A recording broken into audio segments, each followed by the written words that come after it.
It's my first trip in the Philippines, so I'm having a great time. It's very similar to the climate back home. I come from Queensland, Australia, so we have hot weather, humid weather, so I feel very much at home with the heat here and having a great time. And thank you so much for having me. So I'm going to build a little bit on what Dr. Levy was talking about in terms of the mitochondria. I take a little bit of a different viewpoint from my clinical experience is that, we always need to look at what's the cause of mitochondrial dysregulation, because cells function in a way designed to protect us from dying. So we need to start looking at biochemistry not as like there's something wrong with the body or the body is doing something wrong, because the body is not. The body is doing the correct thing in response to a trigger. And for me, it's always about finding that trigger, and which is finding the root cause, and that's how you fix people, that's how you get people better. So even though using nutrients is great, using herbs is great, using antibiotics could be a good idea, we always have to look at why is the cells or the biochemistry behaving in a certain way, and how can we take that interference away from the cells so that everything can regulate back to normal again. Because the body is a wonderful mechanism. It does all of these things. If you just take the interference away, everything restores back to homeostasis. All right, so I'm not going to spend too much time. This is just a lecture overview. I'm going to jump right into it. And so, what we're going to talk about a little bit is the gut microbiome and its role in mitochondrial dysregulation. So let's look at the gut microbiome for a second. So it's estimated that the human body has about 100 trillion microscopic organisms living in it, which makes it a very crowded place to be in. But it also shows us that we cannot ignore the impact that our microbiome or that these microorganisms have on our biochemical function. And here we can see that the gut microbiome has been associated with all kinds of chronic diseases, mood disorders, allergies, and it's influenced by physical and mental stress, nutrient intake, and environmental toxin exposure as well. And even going back as far as the way how we were brought into this world, how our birthing process, the health and the nutritional intake of the generations before us. Because it has been shown that eating less prebiotic foods over several generations can actually create a progressive loss of diversity, which cannot be recovered even after introducing prebiotic foods. And this creates like a transgenerational loss of microbiome diversity. And what we are seeing currently in this generation is most likely due to 2, 3, or 4 generations of poor eating and increased exposure to chemicals that kill off our native bacteria. And so to start off with, I'm going to just refresh our memories a little bit on energy metabolism, because we're going to be looking at how these microorganisms influence our energy metabolism. And I know you guys are probably very familiar with this, but I'll just quickly glance over it. So a quick overview of glycolysis. It reminds us that inside the cell we have mitochondria, the endoplasmic reticulum, the Golgi apparatus, and the nucleus, which is then surrounded by the cytoplasm or the cytosol. And then glycolysis occurs inside the cytosol, and as part of glycolysis, glucose and amino acids are all converted to pyruvate. And then pyruvate can either stay in the cytosol and participate in other glycolytic pathways, or it can cross over the mitochondrial membrane and enter the TCA or tricarboxylic acid cycle, where it is converted to ATP. And so several reactions in the glycolysis pathway are reversible, and they can switch direction to become part of gluconeogenesis, which is the resynthesis of glucose if blood sugar levels drop too low. And so glucose can come from sugar itself, or it can come from carbohydrate or protein catabolism. But this makes pyruvate one of the end products of glucose metabolism, and it contains a lot of energy in the bonds between these molecules. And the pyruvate dehydrogenase complex is responsible for getting the pyruvate into the mitochondria. And then the other end product of glucose oxidation is lactate, which is something we'll get to a little bit later.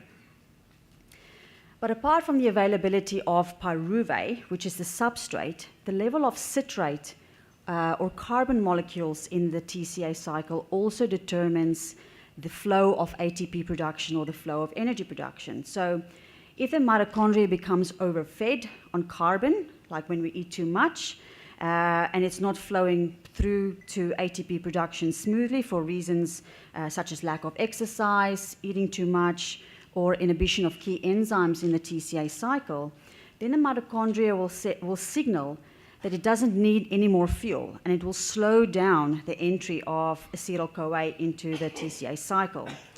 And this in itself may actually add to the upregulation of glycolysis. And it's important to remember this when we discuss sort of like redox reactions a little bit later. There we go.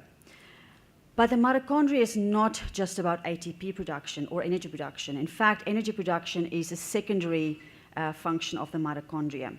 Its most important role is that of regulating the innate immune system within the cell. So it is constantly monitoring the external and the internal environment of the cell, where it's sort of like looking for danger. And when it detects a danger signal to the cell, then it initiates the appropriate response needed for survival of the cell. And take note that I'm talking about the survival of the cell, not to make you feel good. So the cell or the body's biochemistry will decide, look, it's more important for me to survive than it's for me to have lots of energy and feel great, et cetera, et cetera. And so what counts as a danger signal? Well, chemicals and toxins, physical stress such as starvation and extreme exercise, and biological threats such as infections. And today we're going to look at infections and what role they play in this process. So how do microorganisms manipulate the mitochondrial function of their host to suit their own needs? Well, at this point, I would like to go over some of the redox molecules so you can get the big picture. And nicotinamide adenine dinucleotide, or NAD, is a coenzyme found in all living cells. And NAD can exist in two forms. It can exist in its oxidized and reduced forms, which is NAD and NADH respectively. So in metabolism, NAD is involved in redox reactions, and it serves as an electron acceptor or electron carrier in cell metabolism, and it carries electrons from one reaction to another. Now, reactions of this type are generally catalyzed by a large group of enzymes called oxidoreductases. Now, in organisms, NAD can be synthesized from simple building blocks through de novo synthesis from amino acids such as tryptophan or aspartic acid, or more complex components of coenzymes are taken up from food, such as the vitamin called niacin or vitamin B3. Now, the redox reactions catalyzed by oxidoreductases are vital in all parts of metabolism, including the release of energy from nutrients. So, here, reduced compounds such as glucose and fatty acids are oxidized, thereby releasing their energy. And this energy is then transferred to NAD by reduction to NADH as part of beta oxidation, glycolysis, and the citric acid cycle. But some pathogens, such as the yeast Candida glabrata and also the bacterium Haemophilus influenza, are NAD oxotrophs. And that means that they cannot actually synthesize NAD, but they possess salvage pathways, which means they can use outside sources and recycle it for their own use. Now, even more interesting is that the intracellular pathogen Chlamydia trachomatis, which lacks any kind of recognizable genes involved in the biosynthesis or salvage of both NAD and NADP, and so they actually have to get these coenzymes directly from their host, which is us. And so this creates changes in all aspects of energy metabolism, which includes the glycolytic cycle. So in a low oxygen environment, pyruvate is fermented down into acetaldehyde, ethanol, and lactic acid. And look at this, you can see there that it uses NADH in the process. That is needed for electron transport chain complex 1 activity, and then produces NAD through that reaction. And so it's likely that organisms might actually be manipulating the biochemical pathways in order to get the energy that they need and produce more NAD for their own growth and their own metabolic processes. So why is this important? It's because you need NAD to pick up electrons from food over there. And there's the TCA cycle. The NAD picks electrons up from food over there, and then becomes reduced NADH, and then NADH enters complex 1 right down here at the electron transport chain at the bottom. So if we look at the electron transport chain a little bit more closely, we can see that NADH donates its electrons at complex 1, and then electrons are sort of like relayed along complex 2, 3, and 4, cytochrome C, all along the intermembrane space. And this whole process creates a proton gradient or a charge, an electrical charge. And then this charge along the electron transport chain should always be the highest at complex 1 and the lowest as it heads up to oxygen to set up the potential difference to get the most energy from the reaction. And so oxygen has a stronger positive charge which pulls it to the far right of the electron transport chain, and this is how electrons are attracted like a magnet from complex 1 along the electron transport chain to oxygen at complex 4, and then finally ATP or energy is produced at complex 5, or the ATPase enzyme. But when a cell is invaded by a pathogen like a virus, then these electrons have to be retasked to be used for the microbe or the pathogen for carbon formation to make new lipids, RNA, DNA for themselves. So when these electrons are then diverted from their normal function of metabolism, which is to give us energy and to make our mitochondria work, then you are actually removing the whole magnetic pull along that electron transport chain. And this causes the voltage to drop across the mitochondrial membrane. And what will happen is that voltage drop decreases oxygen consumption of the mitochondria, so now less oxygen is being used to make energy or ATP, and then the mitochondria becomes less active. So this is how mitochondrial function will actually slow down in the presence of microbes, and you get the fatigue and everything else that comes with infections. Right.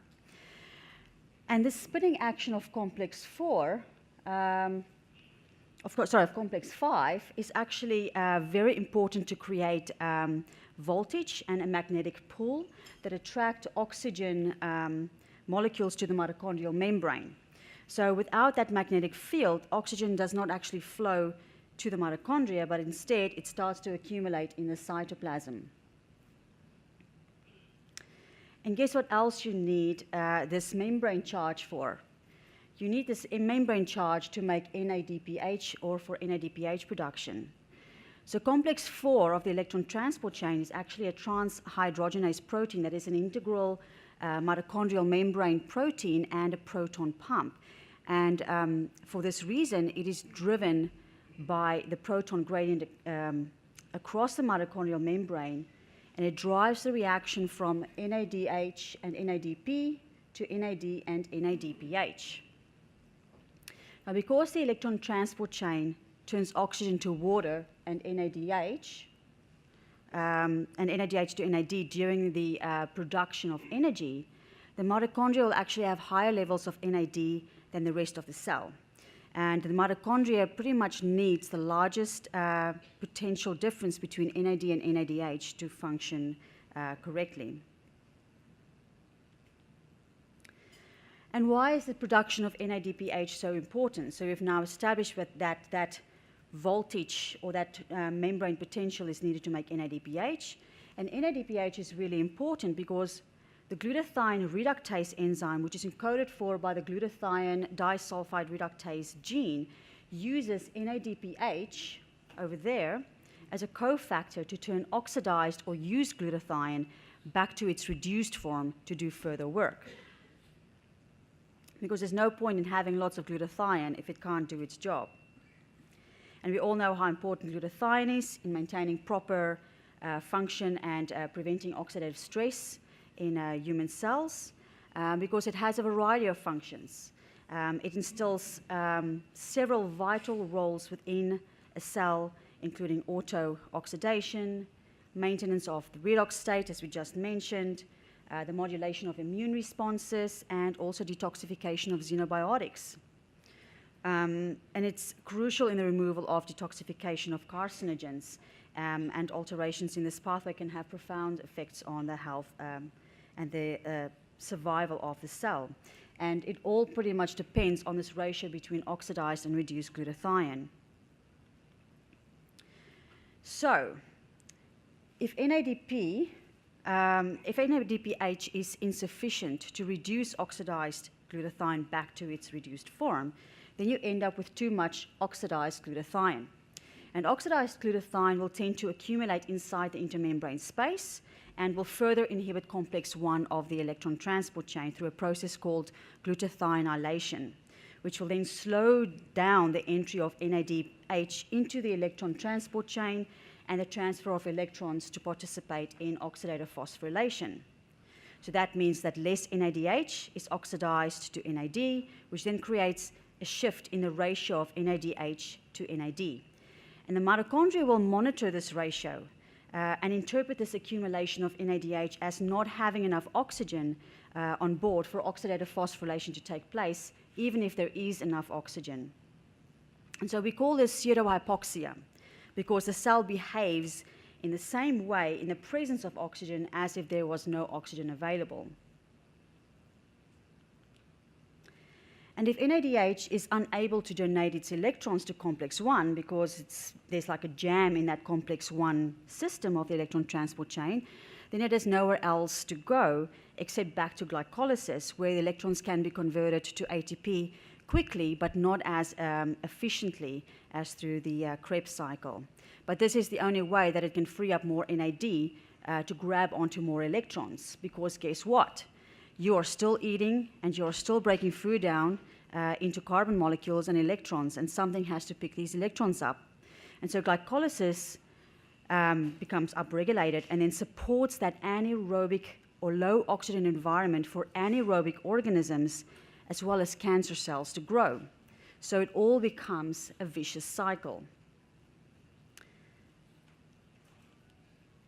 So in summary, low NAD levels as a consequence of this mitochondrial manipulation may result in upregulation of glycolysis, growth of anaerobic organisms such as candida and other organisms, enhancement of biofilm, which I don't really have time to go into today, but it's a very, very interesting subject, and also the fueling the growth of cancer cells, since most cancer cells thrive in anaerobic glycolytic environments. So let's look at how infections use the Krebs cycle or the tricarboxylic acid cycle for growth. Now, anaerobes are organisms that can grow in low oxygen environments, but many anaerobes can also use oxygen for energy production. So the term anaerobe is more really selected for organisms that can survive both in low or no oxygen environments. But it does not necessarily mean that they won't be able to survive in the presence of oxygen. Now, the electrons from food metabolism produce reduced cofactors like NADH and FADH2, and then these have to donate their electrons to a terminal acceptor that can then be excreted as a metabolic end waste product. And this can happen either via respiration or fermentation. Now, during respiration, the terminal or the final electron acceptor is obtained from the environment. And so the most common form of anaerobic respiration in eukaryotes is actually fumarate respiration, but certainly nitrates can also be used by several fungal species and diatoms, and sulfur can be used to create hydrogen sulfide. But more commonly, fermentation is used to donate electrons in eukaryotic anaerobes. So this includes donating electrons to pyruvate to form lactate, acetaldehyde to form ethanol, fumarate to form succinate, protons to form hydrogen, and acetyl-CoA to form fatty acids. And definitely carbohydrates are the ideal substrate here, not so much fats or lipids, because fats and lipids are too reduced to be fermented. Now, some parasites, such as Giardia and Entamoeba, they do not actually have a mitochondria, and they rely purely on glycolysis for their energy production, which means that they will upregulate the glycolytic portion of energy metabolism. And many eukaryotes live in high oxygen environments, but they don't actually have to use it for oxidative phosphorylation. They can either use it as a terminal electron acceptor, or they can ignore it. And most organisms, such as yeast, will actually choose to ignore it. And this is just how some other organisms can choose to use or ignore oxygen in energy production for their own needs.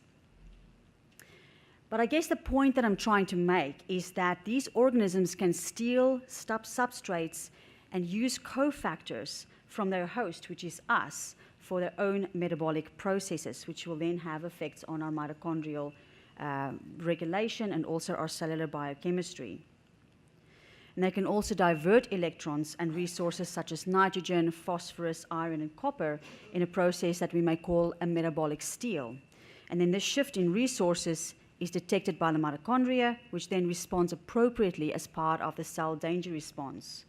And it's very important to understand, though, that the cell danger response is a necessity for the cells to survive. And if you do not know what the cell danger response is, I definitely urge you to read the article that was written by Robert Naveau on the cell danger response, because that should be the backbone of all clinical practice as far as it goes for me. But this is another good example, and we'll talk a little bit more about Clostridia tomorrow. But Clostridia is an anaerobic rot organism, and some of these species, some Clostridia species, can actually grow in oxygen as well. But this is a classic example of fermentation, where acetyl-CoA up there is used as a substrate, and the short-chain fatty acid propionic acid is formed, as you can see there.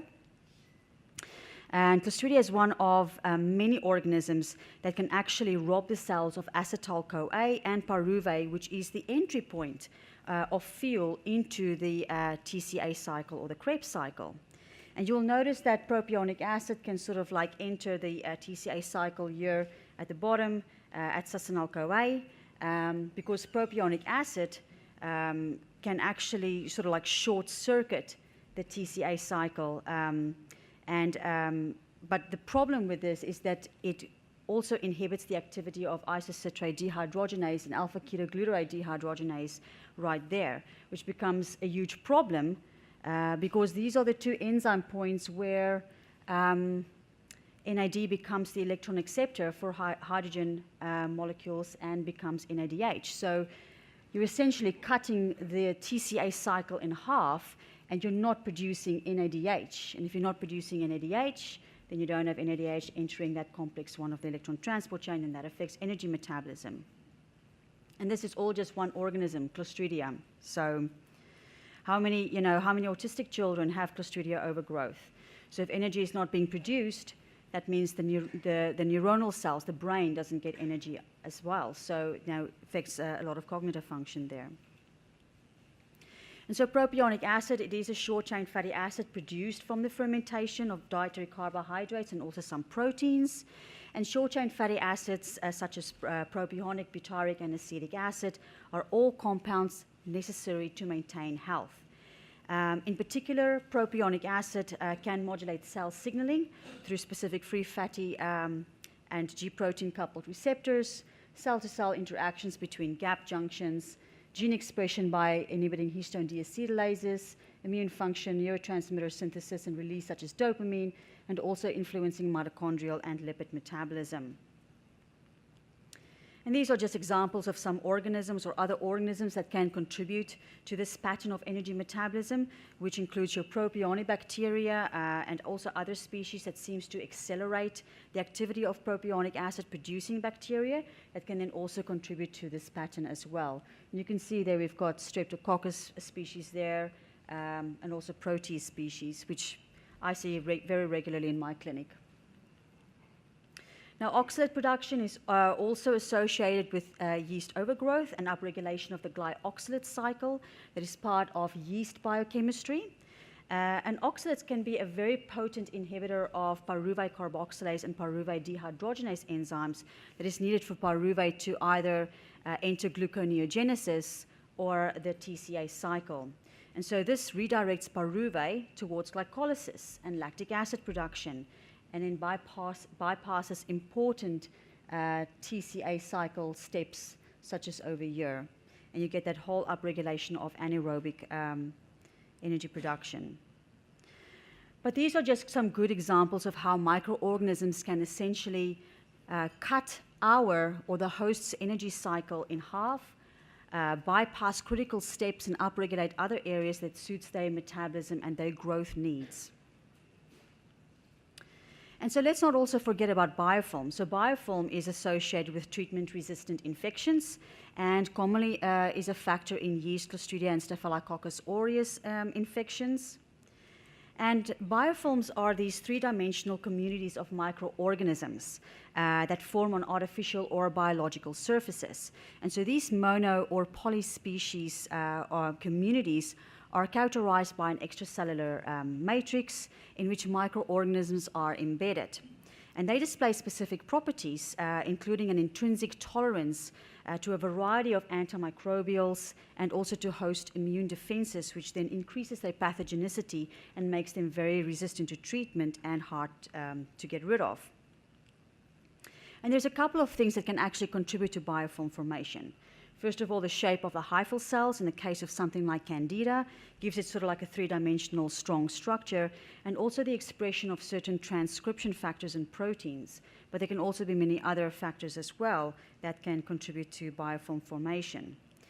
And even though we don't have time to discuss it today, there seems to be indications that it could be the biofilm that sets up the hypoxic environment that is then conducive to the growth of anaerobic organisms such as Candida, even before these organisms start to overgrow. And this can possibly happen through the activation of certain genes. I think there was one gene that I stumbled upon, I think TY7 or something like that. But it sets up an interesting scenario where is it the biofilm that forms first and then the organisms follow, and then that creates this whole vicious cycle. Now, commensal bacteria are those considered to be part of our usual microbiome, but it is important to remember that the frontier between commensal organisms and pathogens are not always as clear as we want it to be. So bacteria that are normally considered commensals, which is our healthy bacteria, can actually become pathogenic when they move out of their normal environment and into other areas where they dig deeper into areas they do not normally occupy. And also when they outgrow and outcompete other members of the intestinal flora. So everything has to be in balance. And when organisms are exposed to environmental stressors, they will tend to only express their specific virulence factors depending on the stage of the infection and also the stress condition, which gives them a very effective and targeted approach in becoming more invasive. So they'll actually monitor and see, this is the stress, what do I need to do to survive it? So they actually will, it's not like they just pull out all the stops in one go. They will be very specific in how they modify their behavior to get to bypass whatever it is that they need to bypass to become more virulent. But there's also many other reasons why some people with the same infection, you know, you can have two people with a Candida infection, one person becomes very sick and another person doesn't. And so there are other variables that we have to take into account here as well, such as genetic variability or genetic polymorphisms in people as well, where certain genes can, you know, create more of a symptomatic picture in some people than in others. Yeah, I just thought this was a cute one that I just throw in there. But there is just so much more that we need to learn about biofilm, about the gut microbiome, and the role that it plays. So we talked about, I briefly mentioned the cell danger response. Now, where does the concept of the cell danger response fit in? So you may remember this slide. So when oxygen is not used by the mitochondria, then it accumulates in the extracellular environment, as we see over there. And NOx or NOx is an enzyme that is found in cells like phagocytes, so your immune cells, and it's one of the key enzymes involved in the production of oxidants. And it is embedded in a membrane with all of these subunits that work together. And so when the cell is exposed to components seen in infections, such as TNF-alpha, interleukin-1, oxidized LDL, and lipopolysaccharides, then this crosstalk between the microbial and the host cells is triggered. So the host innate immune receptors, called PRRs, or pattern recognition receptors, they recognize these pathogens, which then activates or upregulates this NOx system. And PRRs will include things like toll-like receptors, which are activated by lipopolysaccharides produced by gram-negative bacteria. But there are also other receptors that we won't go too much into at the moment. But that's how this whole system gets activated. So in response to infections, the cell danger response kicks in. Oxygen starts to accumulate because it's not being used, because the mitochondria slows down. And so NOx then converts that oxygen to superoxide and to hydrogen peroxide in an attempt to remove the excess oxygen and also to produce oxidants to kill the pathogens. But if this goes on for a longer period of time and the infection starts to take over, or the infection is not dealt with appropriately, what happens then? Well, you'll notice that this whole reaction uses NADPH. And NADPH is also needed for things like reducing glutathione. So part of the immune response is also to produce nitric oxide, and this nitric oxide will then rapidly bind with superoxide to form peroxynitrate, which is very, very damaging to the cells. And so not only does this whole process contribute to DNA fragility, but it also reduces superoxide and nitric oxide needed to fight off the infections, which then upregulates these pathways even further in an attempt to kill the pathogenic organisms. And so then you have this continued oxidative stress. Because oxidative stress as a short-term thing is actually a good thing. That's how our body kills off pathogens. But it's when you have a prolonged cell danger response that problems start to occur. So this diagram explains it a little bit more simply. If you introduce interference in the form of metals, xenobiotics, pathogens, or even nutrient overload, as in eating too much or eating something like high fructose corn syrup, then electrons are diverted away from the mitochondria. This means that oxygen is not going to be used for ATP production, and ATP production is going to decrease slightly, and then this allows oxygen to accumulate extracellularly, which then fuels free radical production as part of the immune response. So how does this relate to aging? All right. So this brings us to the role of redox molecules. So redox signaling is involved in many, many important functions, such as detoxification, cellular signaling, making neurotransmitters, regulating metabolism and weight loss. Think about metabolic syndrome and insulin resistance and diabetes, maintaining circadian rhythms, maintaining mitochondrial fitness, and then activating SIRTUINS or SRTs, and which plays a role in longevity. And notice that NAD forms the backbone for a lot of these molecules. So for a long time, NAD was seen as just a coenzyme, but it also actually links cellular metabolism to changes in cell signaling and gene transcription.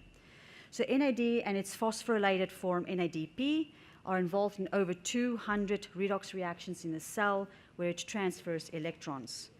And so for the next part of this lecture, I'm going to be focusing a little bit more on NAD.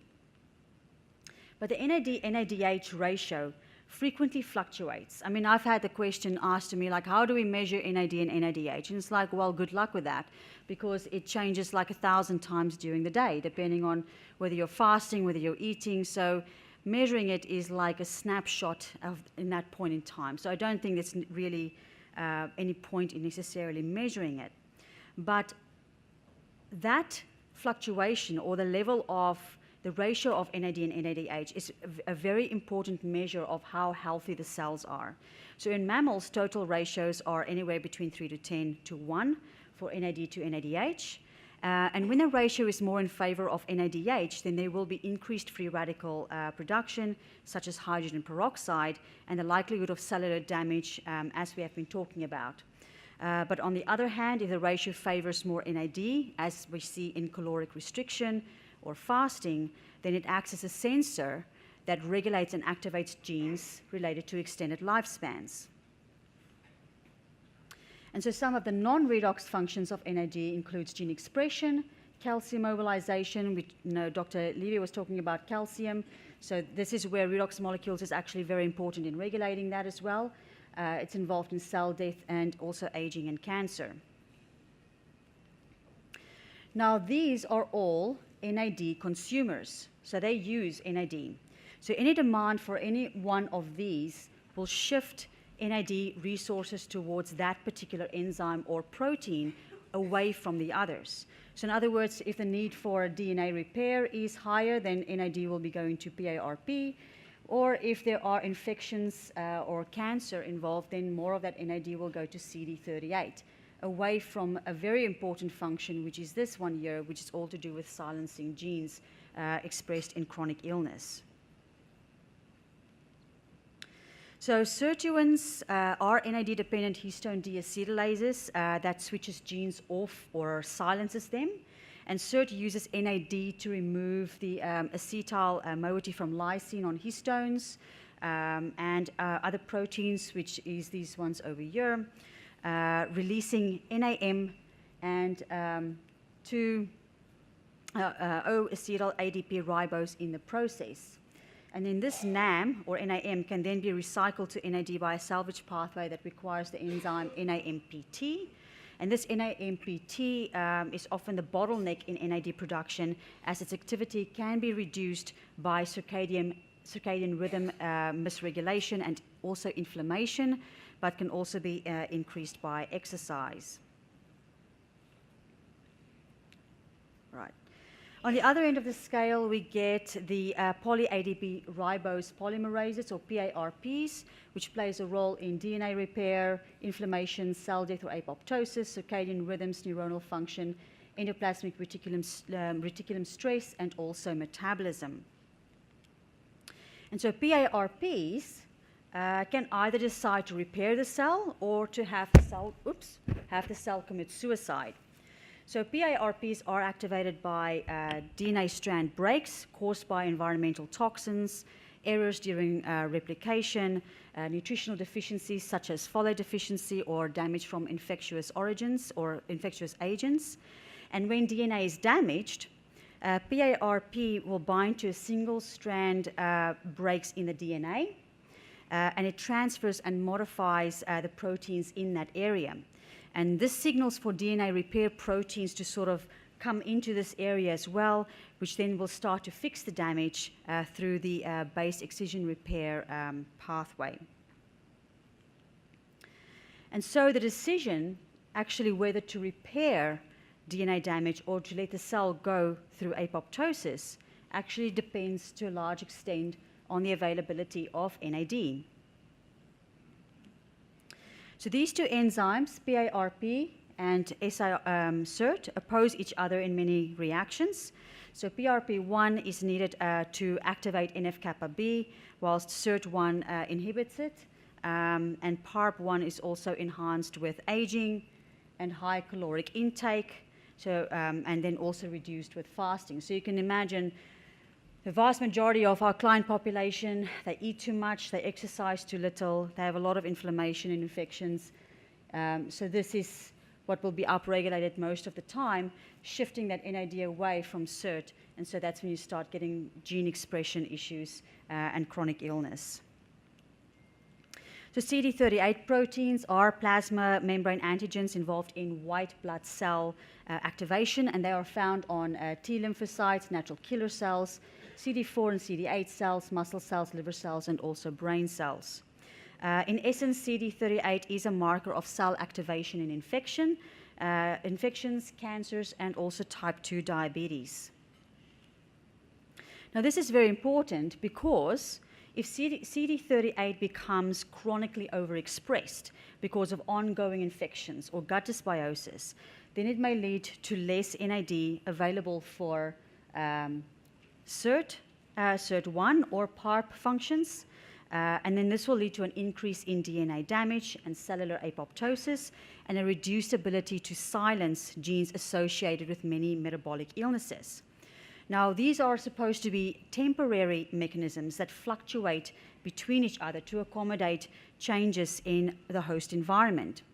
But any long-term predominance in either CD38 or PARP expression will be at the detriment of SIRT and reduce longevity prospects as a consequence.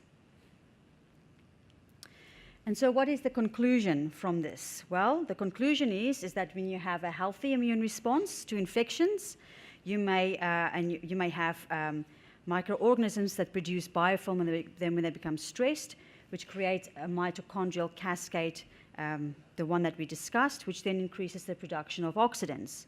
Now, if the extracellular matrix is healthy, then the cells and the immune system will communicate with each other, and it should and eventually restore balance in the microbiota and thus within the cells. So that's just a normal immune response to an infection.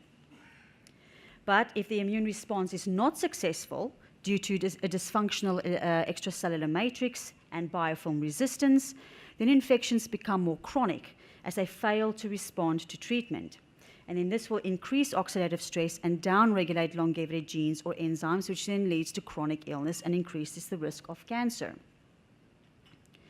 And so in summary, really, gene expression on biofilm hyphae can help set up an anaerobic condition or anaerobic conditions for microorganism overgrowth and increased resistance or pathogenicity of these microorganisms.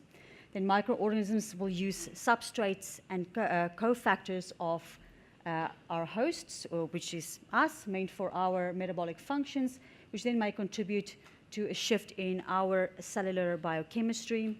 And through manipulation of glycolytic processes and bypassing key mitochondrial steps, we create like an imbalance or a shift between the redox signaling molecules such as NAD, NADP, NADH, and NADPH, which then becomes altered. And once it moves from an appropriate temporary response to a more chronic state, then it becomes part of a prolonged cell danger response. And this has then the consequence of oxidation or the consequence of disrupting oxidation and reduction reactions, which involves glutathione, immune activation, gene expression, DNA and cellular repair, and also increases the risk of aging and chronic disease and cancer. Now that was probably quite a bit. This is just my website and my email, etc. But I hope what I try to demonstrate today is that, you know, the cells behave in an appropriate way. It's if the triggers are not dealt with, then it gets stuck in those pathways, which we have to try and get unstuck, because no amount of nutrients is going to get it unstuck if you don't remove the offending trigger that created it in the first place. So yes, that's me. So thank you very much for listening.